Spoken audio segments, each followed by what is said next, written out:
வெளிச்சம் நற்பணி மன்றம், உஞ்சனை பொதுநல சேவா சங்கம் மற்றும் தமிழன் இளைஞர் நற்பணி மன்றம், மகளிர் மன்றம் அனைத்திற்கும் என் சொந்த ஊரின் உறவினர்களாகிய உங்கள் அனைவருக்கும் இந்த தேர்வுகளிலே வெற்றி பெற்று பெருவாரியான மதிப்பெண்களை பெற்றிருக்கிற பள்ளி குழந்தைகளுக்கும் அவர்களுடைய பெற்றோர்களுக்கும் மற்றும் என்னுடைய அன்பு உறவினருக்கும் நட்புக்கும் என்னுடைய இனிய மாலை வணக்கத்தை தெரிவித்துக் கொள்கிறேன்.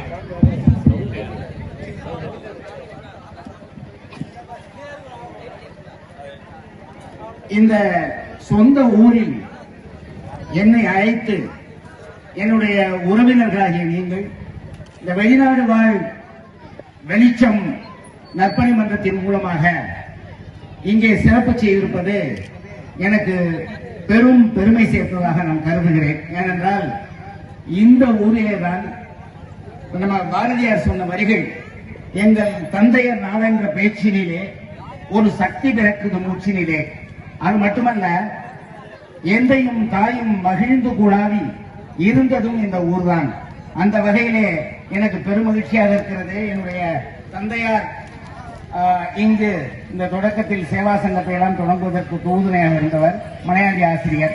அந்த வகையில் எனக்கு கிடைத்திருக்கிற இந்த பெருமைக்கு உங்கள் அனைவருக்கு மீண்டும் நன்றியை தெரிவித்துக் கொண்டு, இந்த போட்டியிலே தேர்வுகளிலே வெற்றி பெற்றிருக்கிற குழந்தைகளுக்காக ஓரிரு வார்த்தைகளை சொல்லி நிறைவு செய்கிறேன்.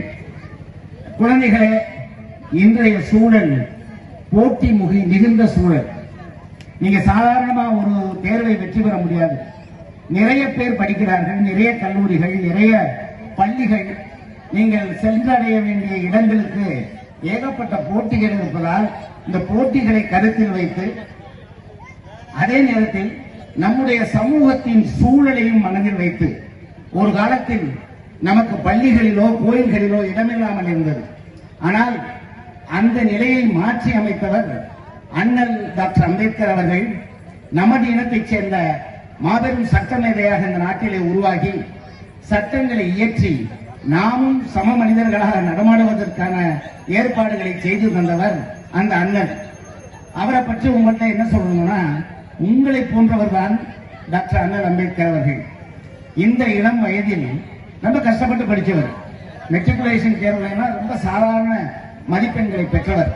ஆனால் இந்த சமூகம் அவருக்கு உரிய மரியாதையை தரவில்லை, அவமானப்படுத்தப்பட்டார். அந்த அவமானம் தான், அந்த உணர்ச்சி தான் அவருக்கு தன் முனைப்பாக மாறி இந்தியாவிலேயே முதல் பாரத் லா என்கிற பட்டத்தை நிறைவு செய்து, அது மட்டுமல்ல, அவருடைய பெயரை தொடர்ந்து பார்த்தீர்கள் என்றால் அத்தனை டிகிரி வாங்கியிருக்கிறார். நூலகங்கள், அவர் இந்தியாவிலோ உலகத்திலோ ஒரு படிக்காத நூலகங்களே கிடையாது. அப்படிப்பட்ட வாசிப்பு தான் அவரை இந்த நிலைக்கு உயர்த்தியது. ஆகவே இந்த கல்வியை முக்கியமாக கருதுகிற நீங்கள், இந்த தலைமுறை மட்டுமல்ல, அடுத்தடுத்து வரப்போகிற தலைமுறைகள் நாம் நம் சமூகத்திற்கு ஒரு வெளிச்சத்தை, விடுதலையை பெற்றுத்தர வேண்டும். அதை நோக்கித்தான் நம்முடைய வெளிச்சம் நற்பணி மன்றமும் மற்ற இங்கு ஊரிலே இருக்கிற அத்தனை சேவா சங்கங்களும் அதற்காக பாடுபட்டுக் கொண்டிருக்கின்றன. நீங்கள் என்ன செய்யணும்னா, உங்களுடைய தன் முனைப்பை உயர்த்தி வைக்கணும்.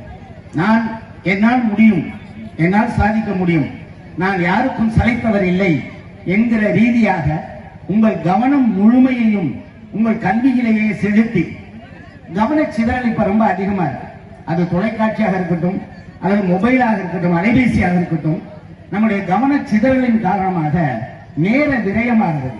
இந்த நேர விரயத்தை நாம் சுருக்கிக் கொண்டால், அதிக நேரம் கவனம் குவித்து படித்தோமானால், நாம் நினைக்கிற IAS IPS போன்ற, நான் ஏன் IAS IPS சொல்றேன் அப்படின்னா, எல்லா துறைகளிலும் படிக்கலாம்.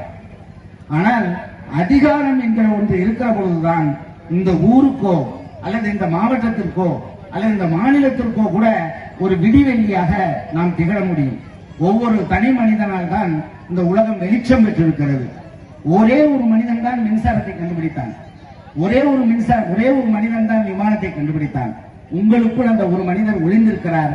அதை கண்டெடுப்பதற்கான வாய்ப்பை தருவதற்காகத்தான் இந்த வெளிச்சம் நற்பணி மன்றமும் சரி, நமது ஊரின் பொதுநல சேவா சங்கமும் சரி, உங்களுக்கு ஊக்கமும் உற்சாகமும் தர வேண்டும் என்ற அடிப்படையில் இன்றைய பரிசுகளை உங்களுக்கு வழங்கி சிறப்பித்திருக்கிறார்கள். எனவே இந்த அனைத்து மன்றங்களுக்கும் நம் ஊரின் சார்ந்த உறவினருக்கும் என்னுடைய வணக்கத்தையும் வாழ்த்தையும் நன்றியையும் தெரிவித்து விடைபெறுகிறேன். வணக்கம். நன்றி.